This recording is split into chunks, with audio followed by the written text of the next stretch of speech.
Welcome back to that rugby podcast hosted by the Sports Boost, joined by myself and Hughesy. Not a lot of rugby happening in the world, especially in the Southern Hemisphere. A little bit in the Northern Hemisphere, but there's still headlines that we can chat about. There's still some ideas and theory that I've come up with, and we're going to put pen to paper and make some arguments around a couple of things. So still a lot of exciting things happening in the rugby world. But we're going to kick off with some Super Rugby news, which is that the Blues and Chiefs are going to be heading to Japan to play some Japanese teams in the 2024 pre-season, which is interesting because the Japanese season kicks off in December in about a week and a half time. So they've obviously decided to slot these into a middle break somewhere. I know Japan does have a break somewhere in the middle of the season. But I think this is fantastic. I'm hoping if this can garner enough interest, that this could be the introduction to a potential cross competition play, very similar to the European Championship over here, where you have all the English, French, and URC sides competing for a title. So to me, that but now being in England, you watch the Premiership, you get excited about the Premiership, you see the URC, you see the top 14. I'm actually excited for that European Club Championship. I don't think I've ever truly cared this much. And again, I still really don't care, but it's the uniqueness of it. I think there's no other competition like this in the world with club rugby that plays across multiple competitions. And I'm hoping this pre-season tournament games, again, the Reds have done really well with hosting some games. I just go, there could be a viable answer here for a wee Asian Champions League, you know? And the Rebels, I believe, played some games as well. Yeah, I agree. I think we need to take away, and I guess it kind of fits it if they're going to almost devalue Super Rugby a little bit. And by what I mean by that is by make it so Super Rugby games aren't the be-all and end-all. You know, I guess you look at it like the NFL, every single game in that is a be-all and end-all. A single game can completely change your season. But if we're to adopt a more European model, like English Premier League, they play those cross competitions. The English Rugby Union League, as you were just saying, they play those cross competition games as well. I think it's important I think it's fun to, as long as you introduce it, and you almost have to make people be like, you have to get, if you're going to have this cross competition, you need to almost put it on a higher level than Super Rugby and put it as this is the highest level. And the way you do that is you don't invite all Super Rugby teams to it. You do it like you go for Champions League, and you have to finish top 4 to be invited to it, or top 8. You have to get to the finals to qualify for it, you know? Something like that. There has to be a demarcation line. And then you going up against the best teams from Japan as well. Maybe an Argentinian team's in there, although they're in talks to come back into Super Rugby anyway. But yeah, you put it up there.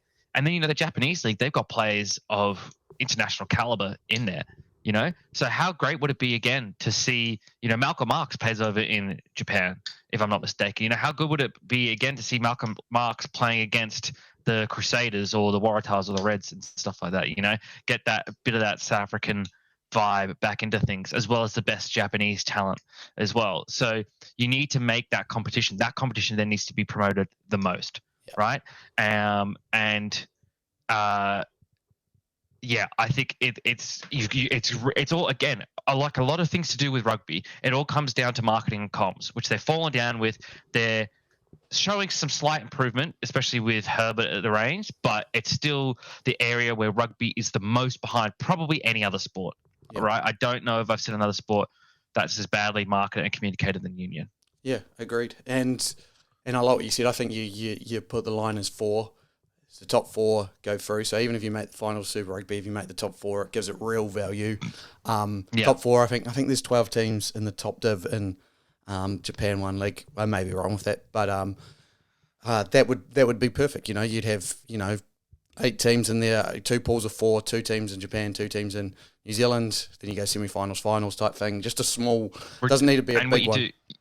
Reduce the Super Rugby season as well, and the weeks that you take out of the Super Rugby season, make it a cross-championship thing, a new broadcast detail for the broadcasters, so they're not losing out on games. In fact, there's more games in there potentially as well, and different markets, Exactly. to win all around. And that way we're not seeing market is huge.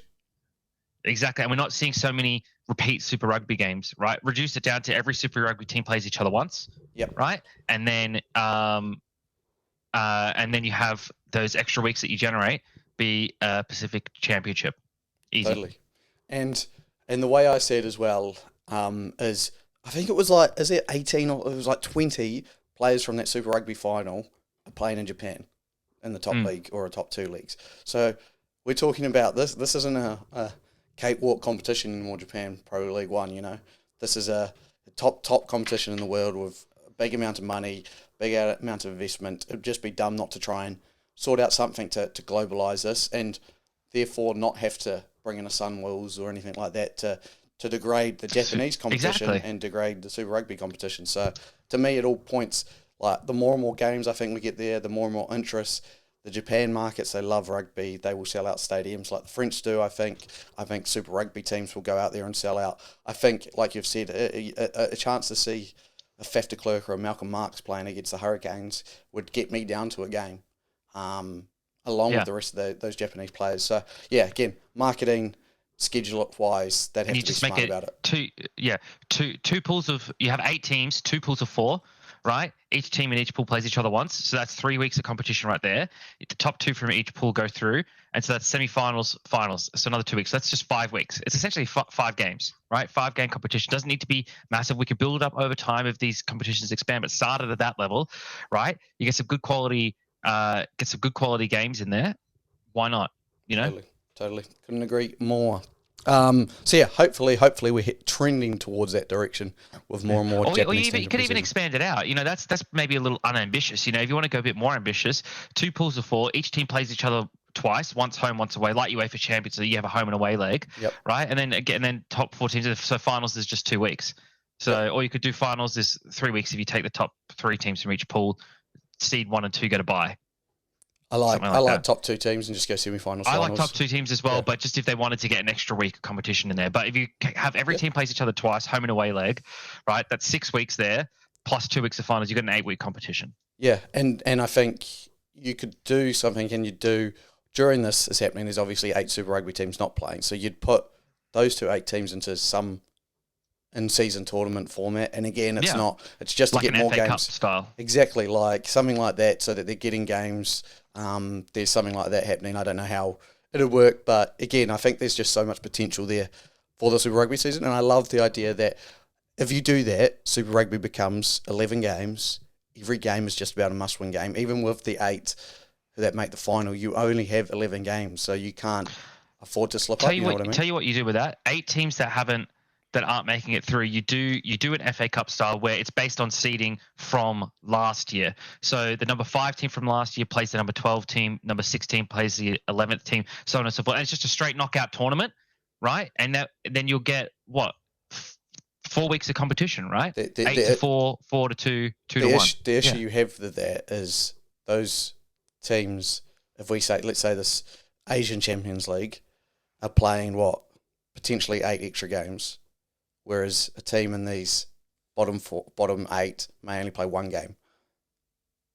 Yeah, that's true. I guess you want everyone to play the same amount of games. And again, it makes for the TV rights. If you just do a in-season bottom 8 tournament, again, put a cash prize on, put something on there where they get something of value. I don't know what it is, but you do something. You know what? I'm actually not opposed. Sorry to interrupt, but I'm not opposed to those lower teams that would get knocked out in this elimination tournament playing less games, because it almost balances things a little bit, right? It gives them that little extra advantage that might mean they make a push to challenge one of these top teams, and we stop seeing maybe the top 4 teams just consistently running over everyone else. They get that little bit of an extra break, and it levels out the competition a little bit. You know what I mean? Like, you get eliminated from it early. Okay, great. You've now got another 3 extra weeks where you can be resting your players, and that means you might be fresher going into the postseason. So then what that does as well is you might see for this elimination tournament, you might not see the top squads from each of these teams play, you might get some more exposure to those younger and up-and-coming players. Actually, yeah, and this is the way I'd do it now. Now we're spitballing here. We're working on it. Yeah. But I'd go Rugby Australia, take note. Yeah. I would actually go home and away for this knockout tournament, and I know it sounds ridiculous, but that means and you do aggregate and stuff. And you do aggregate, and the minimum's 2 games. Then the maximum, so you do that all the way to the final. Finals obviously 1 off. Maximum's 8, same as the Pacific one. I would just do finals 1 off and just go final, so you'd have maximum 7. But again, like you said, they get at least minimum 1 week off for one of them. The others are still playing high level rugby. You're getting, and the thing with that is TV rights. Is we're getting some more games on the TV, and again, you could do it. And again, this was pre you mentioning that idea. What I like that idea better. But you could do, say, you hosted a tournament in Fiji or Samoa or Tonga, and say it was just 2 pools of 4, and you did something like that. That would be really cool as well. But again, there's so many ideas there. And if we set this, and what you can do as well, right, to make it even more, to add a little bit of weight to it, right? You say that actually only the top 3 teams from Super Rugby go through to the Champions thing. So therefore, Super Rugby now has to have a 3rd, 4th place game like the Rugby World Cup, right? And then the winner of this tournament earns the 4th seed spot into the Pacific Champions tournament. So that way, there's always that extra weightiness to this in-season tournament. Yeah, I like that. But see, we're probably playing those games at the same time. Yeah. So lots to think about, but again, lots of good ideas there. I like it. Again, it starts with this Asian Champions. Like, I think if you get that going, it's just such a viable resource for that around the season. Get it going. We need to just expand rugby. You know, we need to play off its strength as an international sport to differentiate it from NRL. If we keep it as a domestic competition, and I do include the way the competition is currently is a pretty much domestic competition, right? Because it's the same as the NRL, right? The NRL is Australia and there is a New Zealand team, so you do count New Zealand in that. That's primarily what Super Rugby is, even though, yes, there is the Fiji Endura and Moana Pacifica, right? They both majoritively play out of Australia and New Zealand, right? Fiji is probably this season, it depends on how many games they play in Fiji, right? But when they get to the point of a majority of games being played in Fiji, I think that's when you start to classify as more of an international competition. But otherwise, it's directly competing with the NRL, right? There's not that many points of differentiation. This would be a great point of differentiation, right? How the NRL couldn't do anything like this because the closest league is in England or France, right? There's not they couldn't do a competition like this. Whereas Japan, sure, it's still a distance away. I'm not saying it's next door like, you know, the UEFA Cup is with all those nations there, but it is significantly closer than Europe.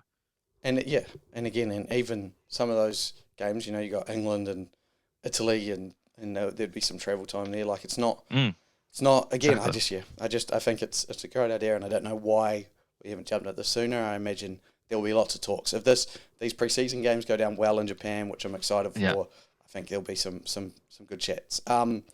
Just something I did want to discuss. Obviously, I've done a recent video, and we're going to touch base on this again on Mr. Scott Robinson and what he's working with potentially for the next All Blacks team. And he's come out and played a little bit coy with who's going to be the next All Blacks captain, which is really interesting. Obviously, Sam Cane taking a sabbatical.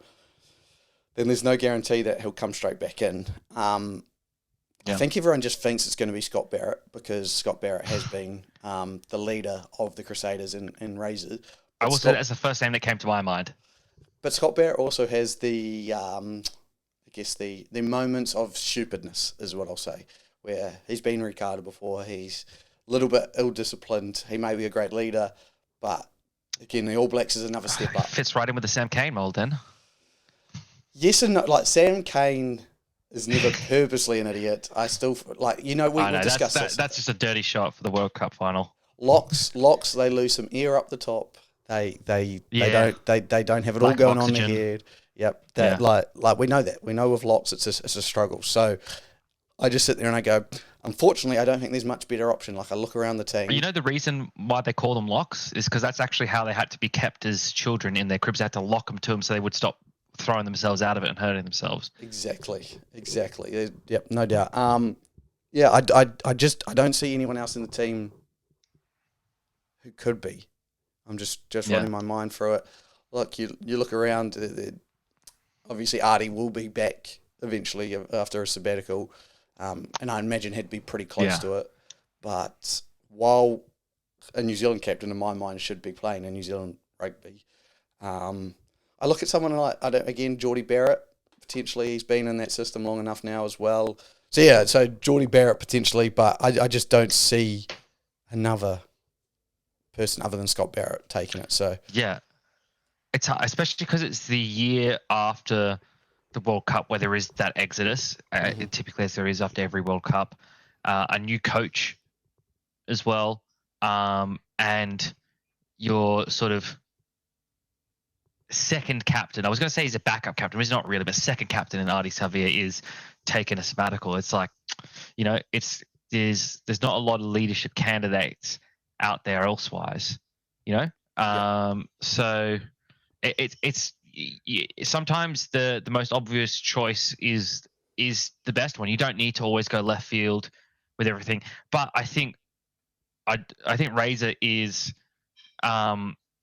what he's doing is he's not just he's creating an environment where he's not just going to hand things to people. People are going to still have to show that they have to earn it. He's not going to just turn around and hand something to someone.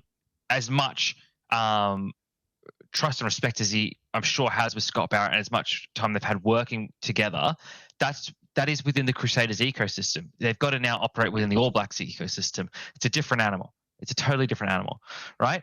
And obviously, I think the All Blacks would be thrilled to port over the Crusaders' winning styles, habits, and mentality, as they have done over the years, to keep that trend going.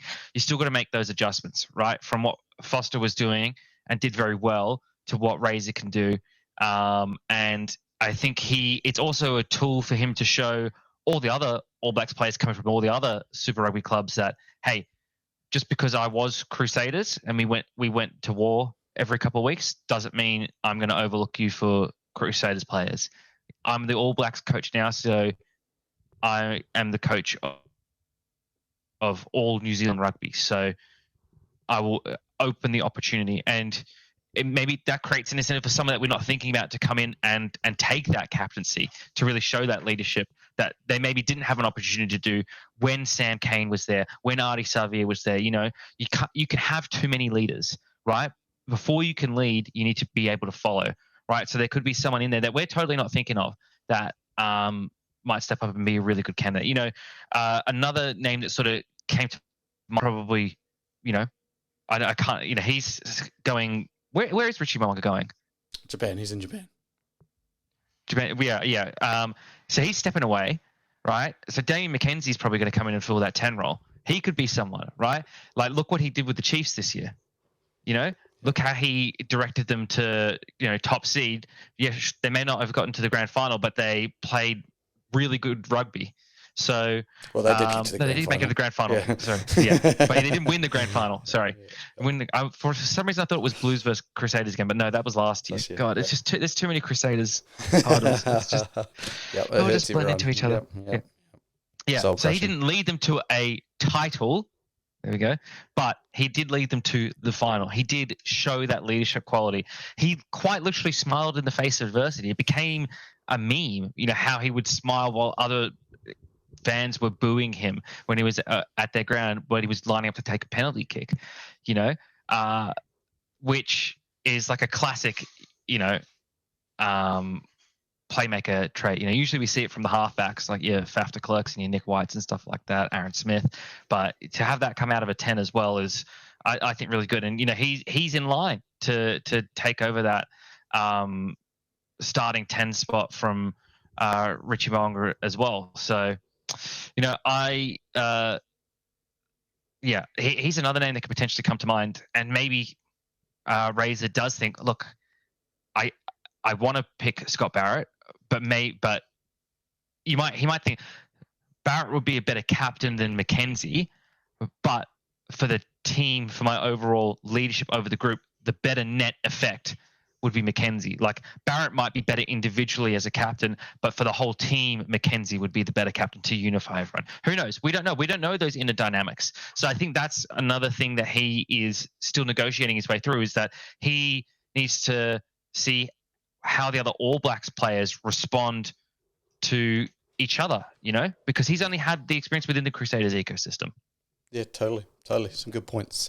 On to your Rugby Australia, who have won and lost at the same time, I guess. Harvey Norman dipped his sponsor, but they've got an $80 million line of credit, which is huge, I think.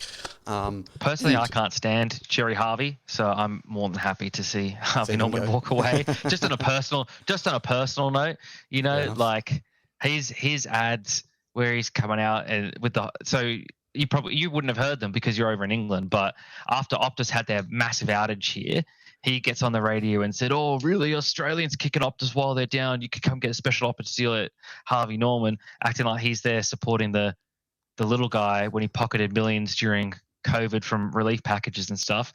And I keep hearing his voice on the radio, and I can't stand it.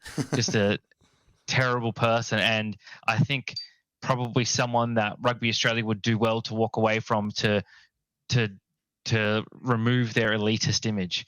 I think they need to look for sponsors where they probably have more invisible figureheads there and less prominent personalities. I think that's probably been one of the issues with Rugby Australia, is that the people who are sponsoring it or are leading it have become, the individual has outweighed the group. You only need to look at what we discussed last week with Hamish McLennan, right, where he became bigger than the role. He tried to make himself bigger than the role, and look what happened. Twiggy Forrest, as great things as he's done for the game, particularly for the Western Force, he is a larger than life figure, right? And we're seeing elitist billionaires and stuff sponsoring rugby. It adds to that elitist image of the game, which is not at all the game, which we know. We've both played rugby. We both know the people who play rugby, right? You just look at Super Rugby, how many of those kids, particularly the Islander kids for Fiji and Dura, went to private schools? Not that many of them, people come from all walks of life to play rugby union. So I think that's the image they need to keep cultivating more and more of, right? Getting more people involved. So I'd like to, that's the reason why I like the Cadbury sponsorship of the Wallabies, right? Qantas, they did have Alan Joyce as the head, who, and again, like McLennan, he became bigger than the brand, and he ended up walking away early because of mismanagement and things like that. Mm-hmm. Cadbury, I couldn't tell you who runs Cadbury, right? I know nothing about Cadbury, right? They're not in the news at all. I mean, some people could argue they should be more, but they're not, right? They have good public image. And so I think you need to cultivate sponsors with good public image, which is why I think the 4 and 20 sponsorship a couple of years ago for Subbies Rugby was such a huge hit, and to start streaming the games with their influence, and then them coming involved with Super Rugby as well. So yeah, I think definitely the more brands without big figures behind it that you can get into the game, the better. Yeah, couldn't agree more. I think, yeah, especially in Australian rugby, it is like it's definitely not as big private school thing. In New Zealand, everyone plays rugby, obviously. But in Australia, it is. You can take note. It's not. Doesn't shine through in the club rugby, but it shines through in school rugby. Obviously, you see it all the time. You see what's happening there. But yeah, again, a good pick up from Phil Waugh again, and what he's trying to do with this $80 million line of credit is all the good stuff, marketing, building up community pathways, high performance, and then getting money in the next few years. Rugby World Cup, British and Irish Lions Tour. So it's about getting returns now on this credit. So it's not just about paying back this credit; it's about getting returns on it, using this to make more money. Totally, and if he can manage it right, he's got all opportunity to do so. So, look, I think AU again, Phil Waugh taking another step in the right direction. Just going to see how his performance goes over the next 4 years. Yeah. Our next topic for today, we are going to rank our 5 best teams ever. Ever. Now, pre-podcast, Husey obviously did a bit of thought into this and said, actually, Luke, what do you mean by this? Because are we just talking about nations? Like, are we talking about teams to ever do it? So are we talking about, like, the All Blacks? Are they the number one team? And we're just saying that. I've gone for specific teams. Yeah. Husey's going to try, because he was thinking more of that route, to come up with specific teams on the spot. So his may be, don't go so hard on his, but you can judge me for who I am. There was a very nebulous topic in the run sheet, so yes. I'm adapting on the fly. Yes, so we'll see how you perform. But I will start. Yeah. So to start off with, I have actually gone with a Super Rugby team. Now you probably think 5 teams are going to be all internationals. I've gone with a Super Rugby team. I've gone with the 2018 Crusaders. Now the reason I've gone with the 2018 Crusaders is in 2018 they only lost 2 games. They lost to the Highlanders and the Hurricanes, but they had their biggest points differential, and their finals run was impeccable. They, I believe, let me pull it up. So in the quarterfinals, they beat the Sharks in Christchurch 40-10. They then in the semi-finals beat the Hurricanes 30-12, and then they beat the Lions 37-18 in the final. So pretty much winning every game by like 20 odd points. It's just, you don't see that happen, in Super Rugby at all, where, a team is just that strong, and that team was that strong, only losing 2 games. So that's who starts off on my list. Second, that was fifth. Fourth, I'm going with Australia in 1999. The World Cup winning Australian squad. Now, obviously one of the best, if not the best Australian squad. I think they're better than 91. Again, that may be recency bias and the fact that I was alive during this World Cup. But John Eales, all players like that come to mind, just was one hell of a team. In the third spot, I have England in 2003 because I actually think if Australia had won this World Cup, I probably would have put the Australian team. That's how good this Australian team was. The fact that England bet them, to me, is just... I look back and I go, I watch that Sterling Mortlock, I watch, Gregan again. Yeah. I just go, that Australian team was something else. That was one of the best teams you could probably put on a pitch, and the English bet them in a final in Australia as well. So England could have been higher. At 2, South Africa team had to find their way into the list. What one it was going to be was I like the 2007 team. 2019 was tough because they actually lost the All Blacks in the pool stages. 2023 they lost to Ireland in the pool stages. So I went with 1995 and the team that beat New Zealand in the final, because again it's one of those ones where the New Zealand team that time was just, again, so incredibly good. To beat them in a final is incredible. And just like England there. And my number one team to ever do it, I think will ever do it. I think I know who this is going to be. It's the All Blacks of 2015. Yeah. Yeah. It can't be anyone else. To beat that Wallaby side in a final like that, to just the way they cruise through that World Cup, where... again, back-to-back had never been done. Expectations were high, and they just did it with ease. So there's my top 5. Crusaders in 2018, Australia 99, England 2003, South Africa 95, and New Zealand 2015. Hughesy. Amazing. Look, it's a good list, and there's no doubt about it. Look, my number 5 team is going to be a Super Rugby team as well. I'm sure you can guess which one it's going to be. Waratahs, yeah. Right. Of course, the 2014 Waratahs. Just a team of destiny, right? To break the curse and to beat the Crusaders by 1 point in the final. It's just the Crusaders, who have been such a dominant team for so long, right? To do it in front of the home crowd and the way they did it with that kick to win the game, the incredible balls on Bernard Foley to make that call to say, "Yep, I'm good enough to do this. I can make this kick." He was also the leading point scorer that season. Top try scorer was Israel Folau. Just a team that you watched that team and you just thought, this team is different from every other team in this competition. This is just a team. They just were quite literally built different with what Israel Folau could do, with how Bernard Foley was playing. Nick Phipps coming into the team just added that dimension that they were missing. Jacques Potgieter coming in as well was just he added something to this team. There was just you just saw this team and you thought, different. That's why I put them there, and also personal bias as well. I will admit. So slight differentiation to your team. Your list begins now. I do have the 1999 Wallabies in my list, but I don't have them here. I have actually the 2011 All Blacks here. This team, I remember watching the final against France, right? And it's very reminiscent of how South Africa played in this World Cup, in the 2023 World Cup, and how the All Blacks played in the finals in this World Cup as well, where France threw the kitchen sink, snails, frog legs, the Eiffel Tower, everything at the All Blacks in this tournament, in this final, and just couldn't crack it. Couldn't even get a penalty. 8-7 win in a grand final is an incredible display of discipline, right? The discipline to not give up a kickable penalty in that, or to not have a penalty kicked successfully against them, to win 8-7 is just it's mind blowing, right?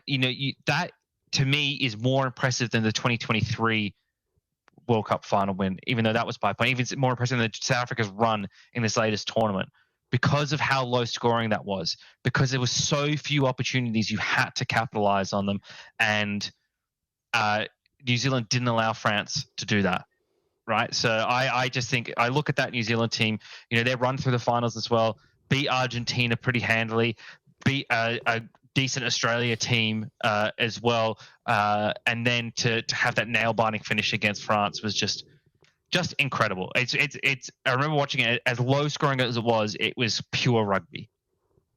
I then have the 1999 Wallabies ahead of that in the number 3 spot. You spoke to it all pretty well there, and there's not much more I can add on to it, to be honest.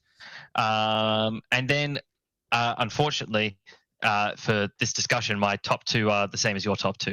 1995 South Africa, again, much like the 2014 Waratahs, team of destiny, end of apartheid, Matt Damon, just incredible stuff for that team, and to take down the All Blacks as well. It just adds an extra little bit of thumbs up for me to say, wow, they beat beating the All Blacks. And then number 1 team, I don't think anyone could ever disagree with this, and especially with how well the Wallabies played as well, the skill of that Wallabies team, the 2015 All Blacks. I don't think you're ever going to see a more complete team than that. I don't think you're ever going to see a team as deserving of a World Cup win as that. And I think I think Australia, this final kind of slips under the radar in Australia because of how heartbreaking the 2003 World Cup final was. But this is another World Cup final where against any other team, Australia could have won. Right, against any other team, any other year, this Australian team would be a World Cup champion. But I think 2015, the stars just aligned. People's parents gave birth at just the right time for all these players to be on the field at the same time, to just have this incredible team of All Blacks legends that will go down in history. So 2015 All Blacks, for me, is the top team to ever do it. Couldn't agree more. As we both had them at the top of our lists. But let us know in the comments who you think maybe the greatest team is to ever do it in the rugby circle. That is us for today. Obviously, we have some bias towards Southern Hemisphere, but fair enough. Actually, did a team from the Northern Hemisphere even make your list? No. Yeah. Yes. For your list, England. Yeah, your list. 2003 England. Oh, my list? No. No. Don't be silly. Don't be silly. Yeah, so we had one Northern Hemisphere team. Fair enough. Win more World Cups and maybe you'll find yourself on the list. Exactly. Come second place in more World Cups as well, Stop making an all Southern Hemisphere affair. Yep. Alrighty. Thank you for joining us. I have been Luke. That has been Hughesy. We have been That Rugby Podcast hosted by the Sports Booth. We will see you again next week. Goodbye. Peace.